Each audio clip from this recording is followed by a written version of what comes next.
turkey will have been eaten, all the presents will have been opened, and then it's all on about Boxing Day football. Luton Town go to Sheffield United on Boxing Day, and we are here to preview the game. Alongside me to do that, the Lutonian journalist James Cunliffe. All ready, James? Merry Christmas. Here's the intro. Can you believe it? We are Premier League! Yes! I love this town. I love this town. I love this town. You know what I love about this town is actually you. Everyone in it has got these massive souls. We're Luton people, and that's what we care about.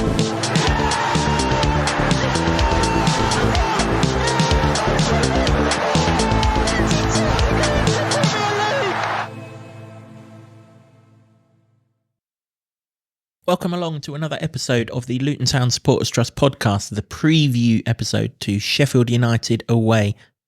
Could be said the biggest game of the town season so far. Alongside me to preview it is James, as always. I should just say, because of the schedule and everything and the proximity of the Newcastle and Sheffield United games with Christmas around it, we are recording this before the Newcastle game. So if Luton have beaten Newcastle and some of what we say is kind of out of date, then happy days. And if they haven't, and it's still out of date, not so happy days. But you get the feeling anyway. There's just not enough time for us to find to get a preview out ahead of the Newcastle games. So we're doing it beforehand. Yeah. I did suggest we do it on Christmas Day with a bottle of whiskey, but I'll have been more than happy to do that, but I suspect we'll have struggled to find locations to do it in. That was our problem. But hey, we'll just have the whiskey and everything on Christmas Day without, microphones and cameras on us. yeah. Or Baby Guinness, you had one of those? I haven't actually. Oh, that's the rock and roll drink of 2023, I tell you. I've seen pictures of Guinness over the top of WKD blue things, and I'm like, I'm not sure I can look at Guinness in the same way ever again, having seen it. It's not good. Get the Baileys out. That's in it. That's in Baby Guinness, yeah. Just get the Baileys out. You don't need the rest of it.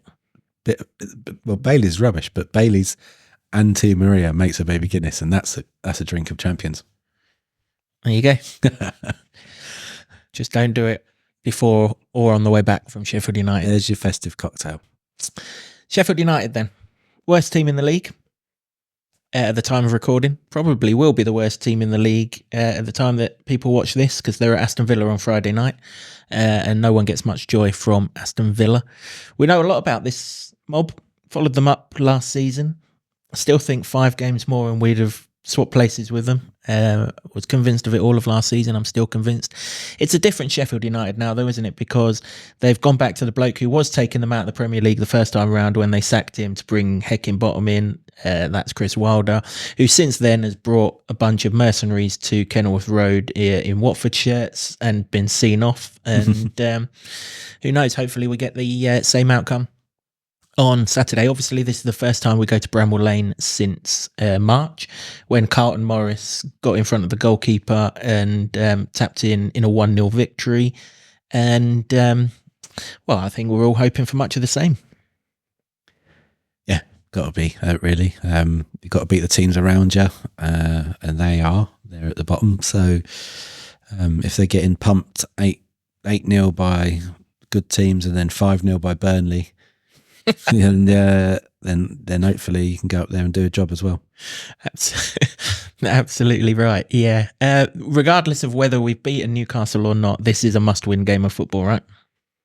Yeah, I mean, we talked about it a few times, and I know there's people out there in the world that don't like us saying must-win games, but you have to beat the teams around you. And we've talked all season about this sort of 8-team mini-league of teams that are going to be down there or thereabouts that Luton have to beat, and there's no doubt about it. You've got to go and get something at Sheffield United, and did it last season, so why not now? All we've heard so far this season is how Sheffield United have come up with worse squad than what they had that got promoted. I can see why. Sander Berger obviously went to Burnley. Ilian Ndiaye went to Marseille. I think I saw him out last week. Yeah, Marseille. But that was an hard decision, wasn't it? Yeah, absolutely. Yeah, Marseille. I heard on the commentary, because I saw him in the Brighton Marseille game. I heard in the commentary he came through Marseille's youth system, which baffles me how the hell he ended up at Boreham Wood and Sheffield United if you've come through Marseille's youth system. But hey, each to their own, and everyone has their own journey. He's probably backpacking around the UK and they just snapped him up a bit. It might have been, yeah.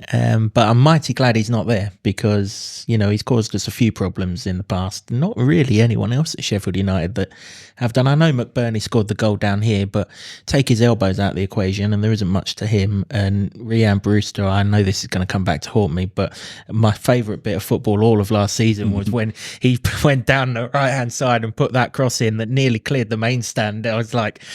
Still brilliant. And if he wants to do that, and actually at their place, they've got this kind of open space in the corner of one of their, between the two stands.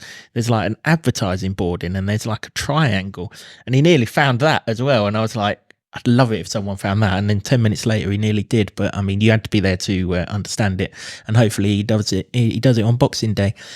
But they don't have what you would call known threats to us, if that's right. The ones that we would have looked, if we were doing these podcasts last season, we'd have said Sander Berger and Njayi, but they haven't really been replaced, have they? I suppose the Berger replacement is someone that we know all too well from Wembley in Gustavo Hamer of Coventry, who, let's be honest, we were almighty relieved when he toddled off 15-20 minutes from the end of normal time.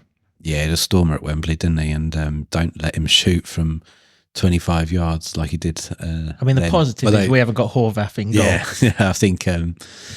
I think TK will make much better fist of saving that than. Yeah, I think Kaminsky will. But yeah, don't let him have a shot.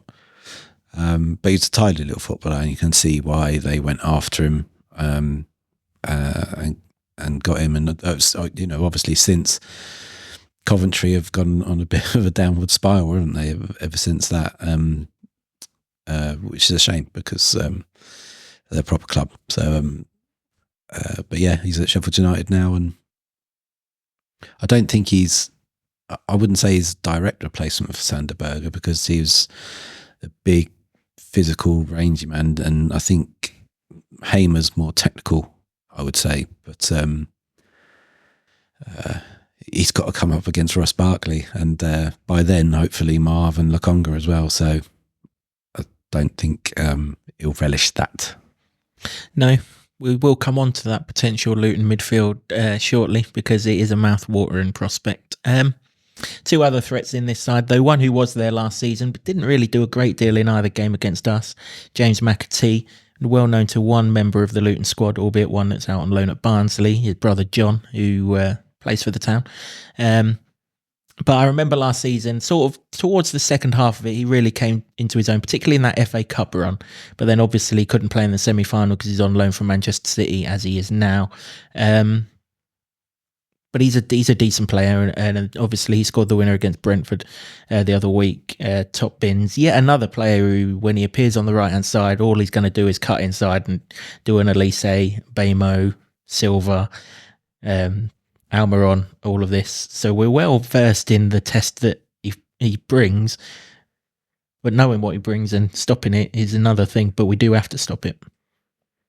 Yeah, you do, but it was a great ping, by the way, for that goal that you mentioned. Fair play, great strike. But, if you look at, say, when I know it was at home, but we played Burnley, the only way they won it was with a worldie. Sort of close down those spaces. If Luton are keeping it tight against Man City and Liverpool and Tottenham and Arsenal, albeit those were home games, then you'd fancy Luton to keep it tight against the likes of McAtee as well. Yeah, I would. And I suppose the other one is, I'm not sure what the situation is with McBurney and suspensions and whether he's back or whether he's not back. Must admit, we focused more on the Newcastle game than we did the Sheffield United one leading into these podcasts. I think McBurney is back, but I'm more worried about Cameron Archer anyway. He obviously scored Middlesbrough's goal at Kenilworth Road last season, didn't he, where he just shot past our defence and was away and gone.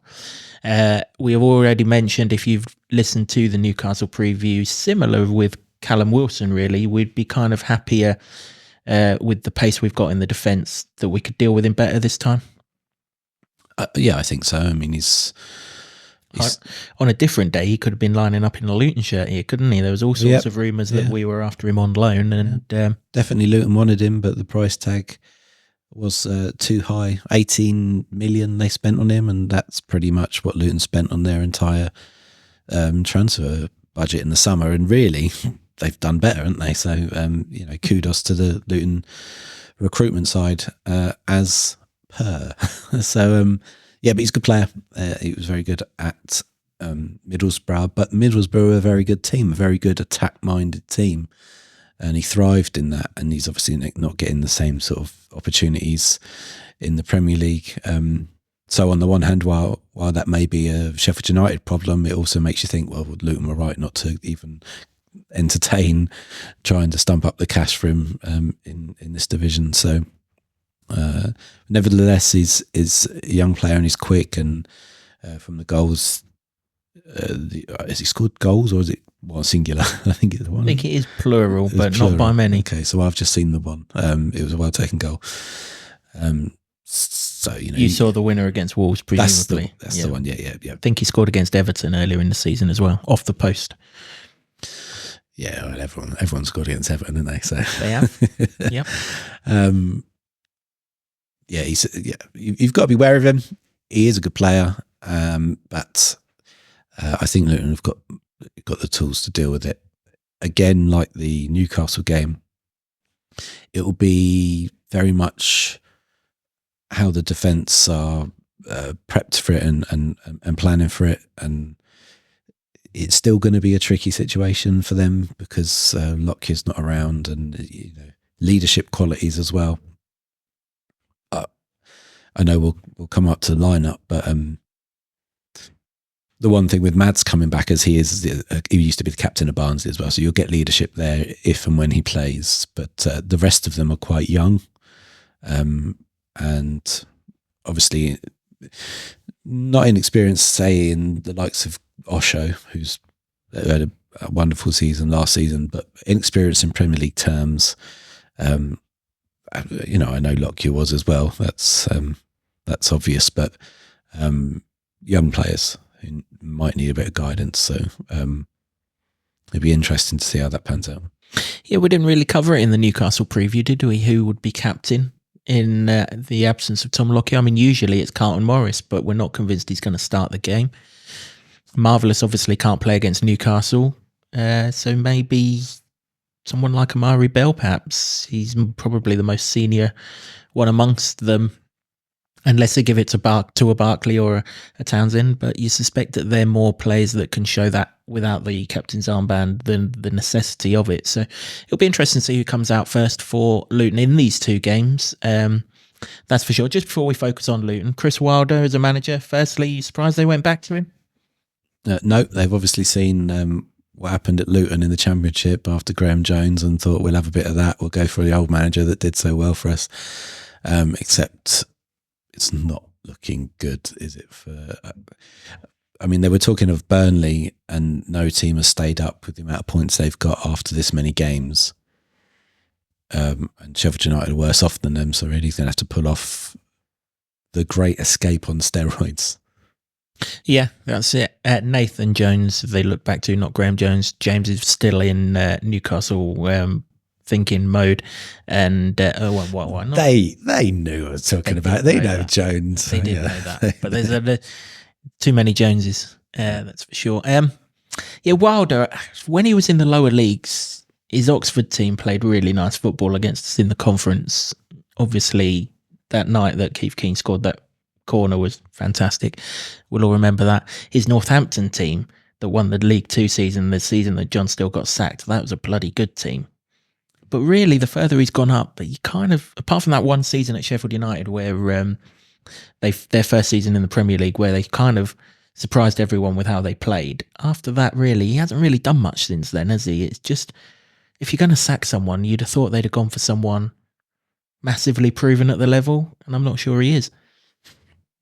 No, they've gone for the emotional one, though, I suppose, because they're not going to do it on skill and stuff. They might have to do it on emotion. So I don't begrudge them it. I don't think it will work, but I don't begrudge them it. But Yeah, down in the lower leagues, I know Nathan Jones was particularly impressed by his Northampton side when they played them late on in that season and got an absolute drubbing. I think they were already champions by then, weren't they? Yeah. They were, and I remember having a couple of conversations with Nathan Jones about how his team played and that being a blueprint, and obviously he went on to do what he did afterwards and get Luton up. So, he was influential and did play well, but I'd rather the Chris Wilder of Watford last season come up against him than the Northampton version. Yeah, wouldn't we all?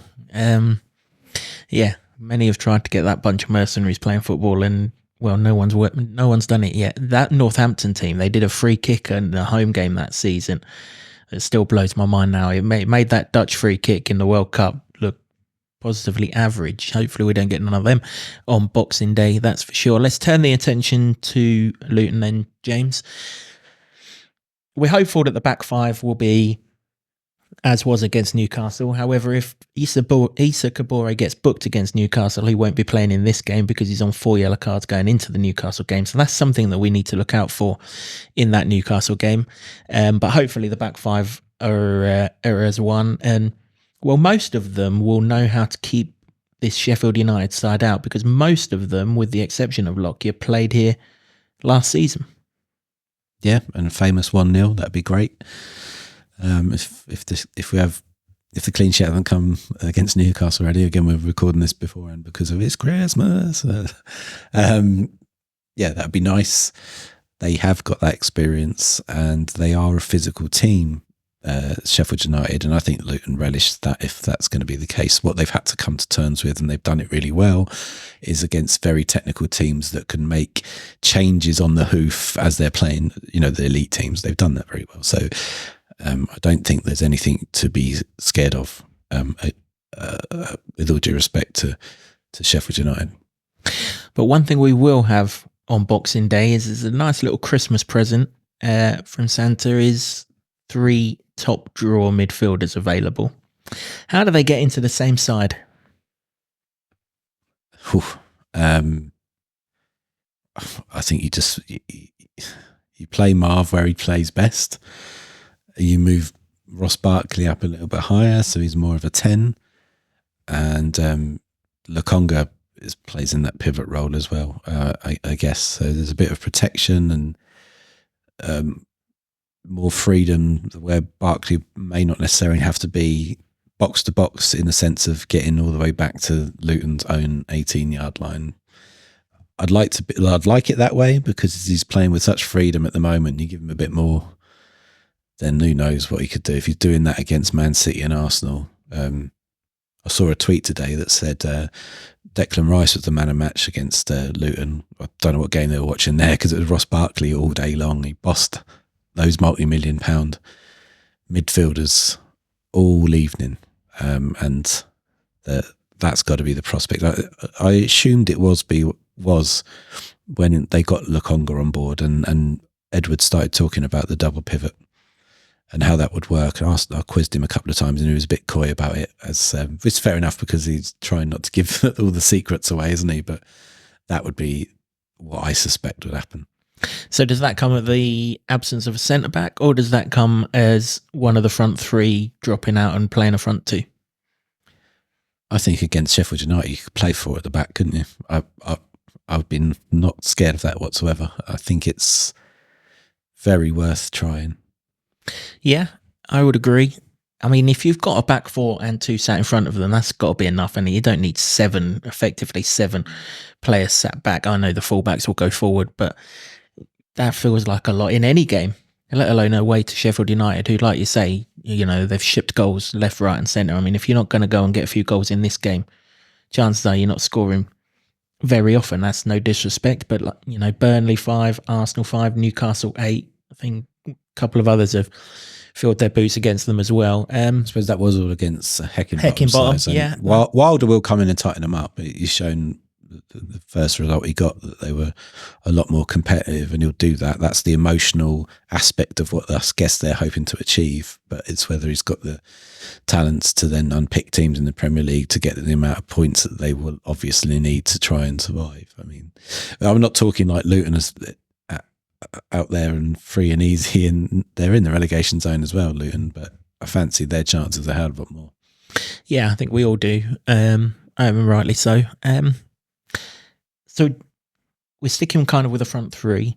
Morris scored at Bramall Lane last season. Does he come in for this one? He's going to have to play one of these 3 games, isn't he, Morris? You can't ask Elijah to do 3 starts in 7 days at the intensity that these games are going to have to be played over. So is this the one for Morris?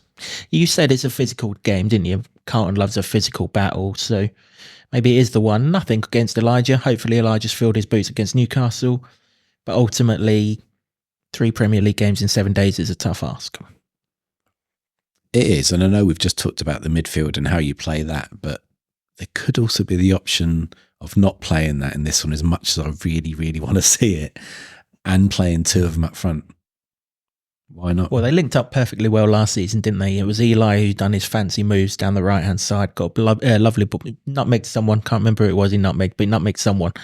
He could nutmeg a mermaid, that lad, though, couldn't he? He could. I'll tee him up, you volley him home. And anyway, he then rolled it over for Carlton Morris to score. But we haven't really seen them up front together.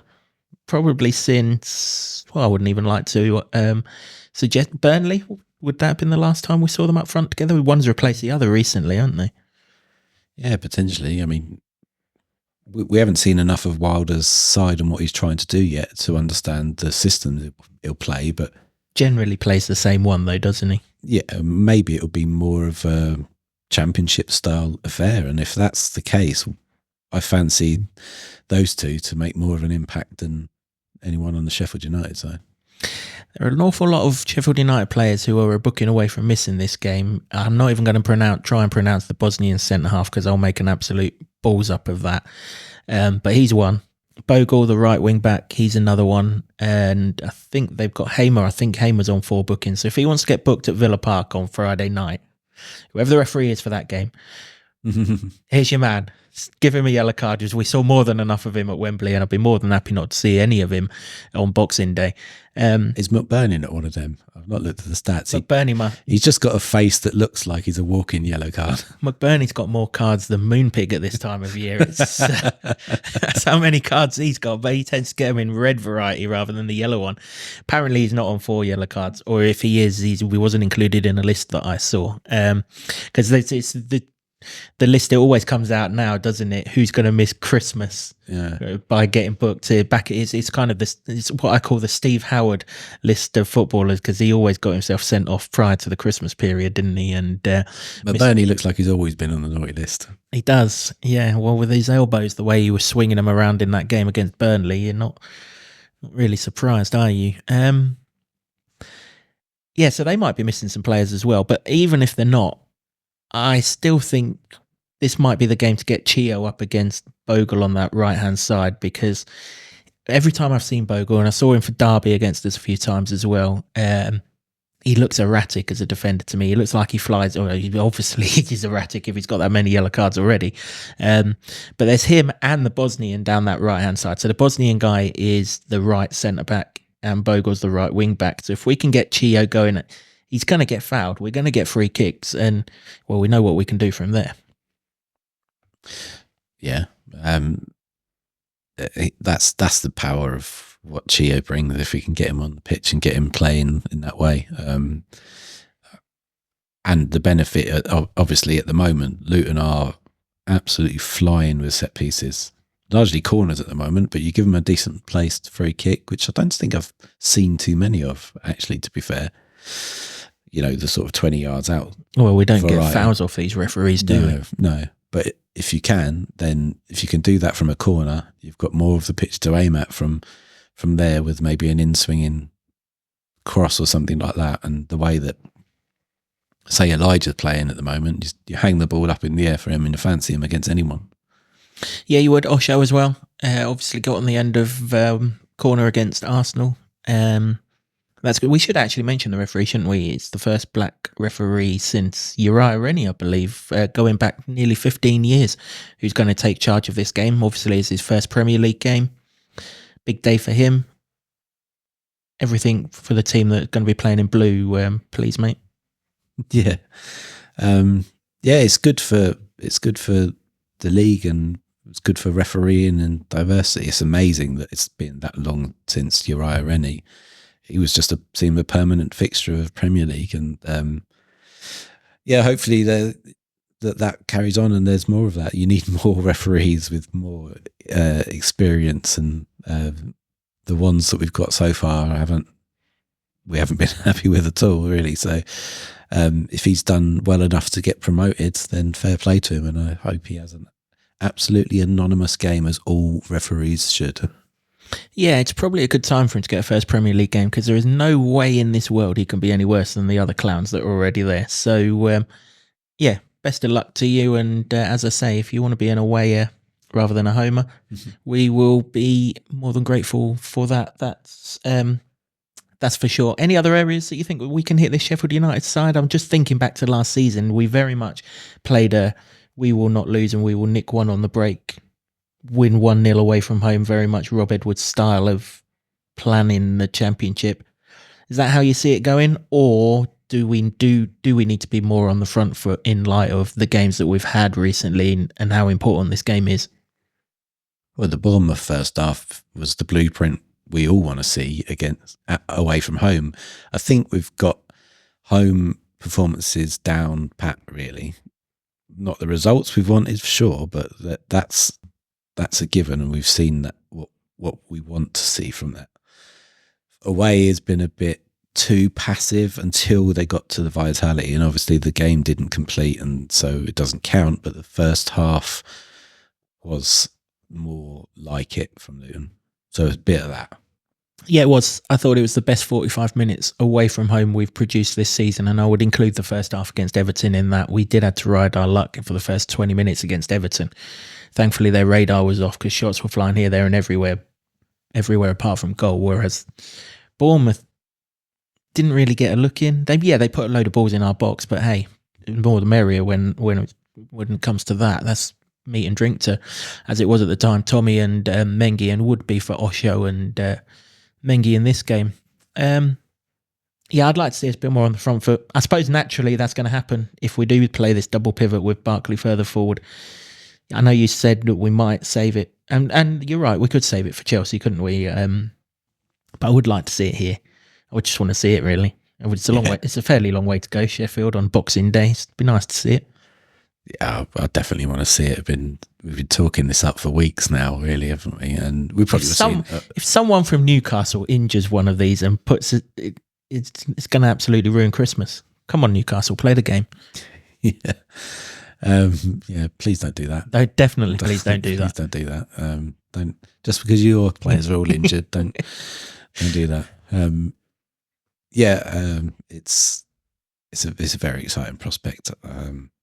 But equally so, because we haven't seen it very often. If they didn't go that, and they did the other option of 2 up front, like I was saying, that would also be very thrilling as well. He's got options, Rob Edwards, for this game, and that's good. So the one thing we didn't want is to go in with suspensions and injuries and bare bones 3 days after a tough game against Newcastle, because whatever happens, that's going to be a tough game against Newcastle. But he's got options. He can rotate. I mean, you look at the bench against Bournemouth, it had Osho and Mads Anderson on it. In fact, I'd say it was the strongest bench I've ever seen Luton have. It had Carlton Morris on it, it had Chio Ogbeni on it, it had Pelirada Panzu on it. So many, Jordan Clark on it. So many really good footballers, and you still got Reece Burke and Corley Woodrow still coming back to fitness. I mean, the options he's going to have at his disposal, and hopefully many more of them on Boxing Day, it's starting to look a real Premier League squad, this one. Well, it's always had the potential to be that. I think it's just that it has not been able to put one together so far. But when they all do come back, then it is going to be a strong sort of prospect that's going to give you confidence. Because even without some of those players that have been out for a while, when you've got Morris and Chong and sometimes Chio and Pelly on the bench, Clark on the bench, you come off and try and affect the game, and they have in a number of games. It's really exciting because it doesn't mean that when a game's not going your way and then you haven't got any options to change it whatsoever, you're just like, oh, this is going to be a long afternoon, isn't it? But it's not the case whatsoever here. No, it's not. And that might actually be their problem for once, rather than our problem. Yep, take much more of the same of what we got last season there, that is for sure. Probably it's like you say, the novelty of Wilder is still around. Hopefully Villa bash a bit of it out of them on Friday night and score a few goals and, dent their confidence a little bit. The fact that they play Friday night does give them a slight advantage. I think it has to be said. What is it, best part of 24 hours to recover? This time of year, that can be big. But that's, we've had that on the opposite foot already this season, haven't we? And we've coped fine with it. So I don't see that being too much of a problem. I'd be disappointed if in a game of this magnitude we can't find it in ourselves to get up. Maybe the Chelsea game might be the one that gets the lingering effect, but this one's a huge game. Everyone knows it. Footballers ain't stupid. They'll have looked at this fixture at Boxing Day and they'll have known the significance of it. Yeah, it's got to be all in for this game, really. And I think it will be. I've got no fears that they'll go up there half-hearted.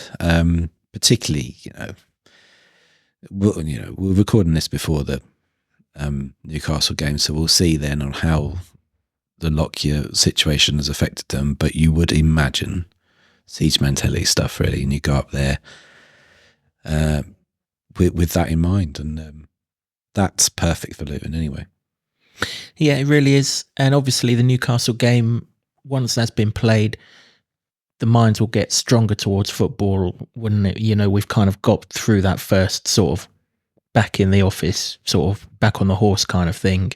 And then we can focus on the job at hand and doing it for Tom. I mean, obviously, if we can stay up this season for Tom Lockyer, that'll be absolutely fantastic. And this is a huge game to go towards that. Score prediction time. Not had a great deal of time to think about this one, having focused a lot on the Newcastle game.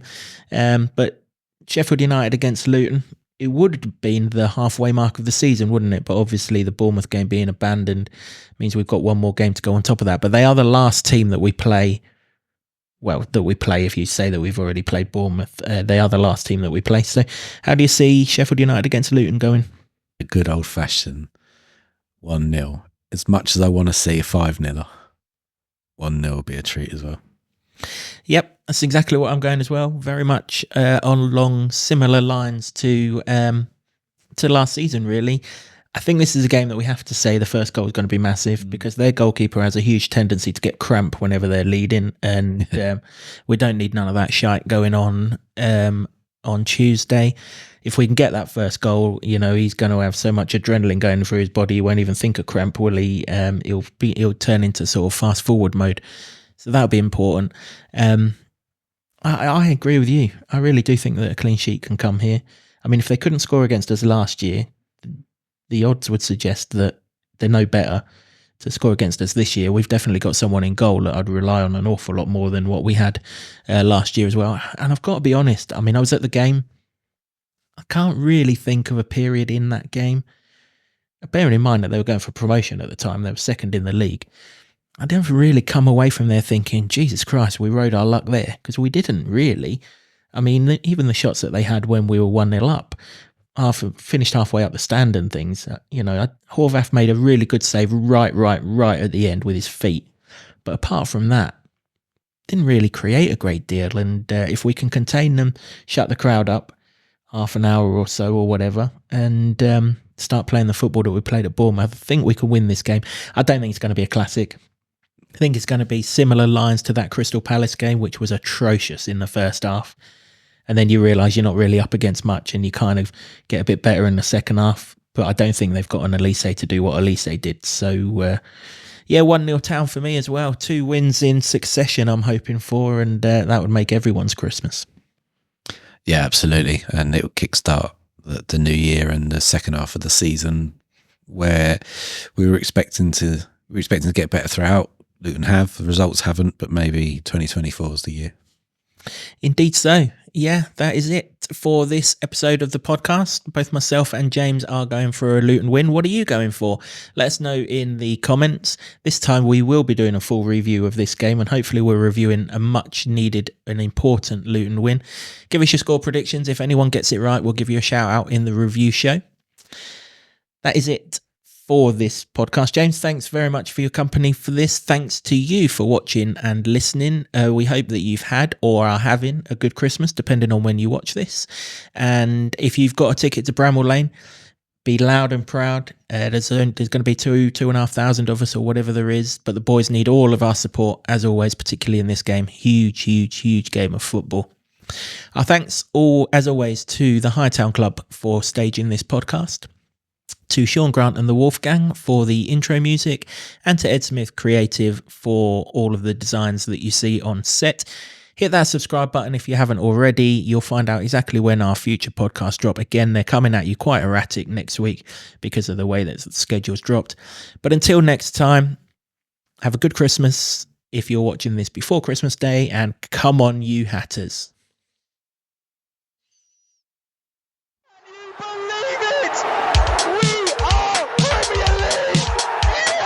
I love this town. I love this town. I love this town. You know what I love about this town is actually you. Everyone in it has got this massive soul.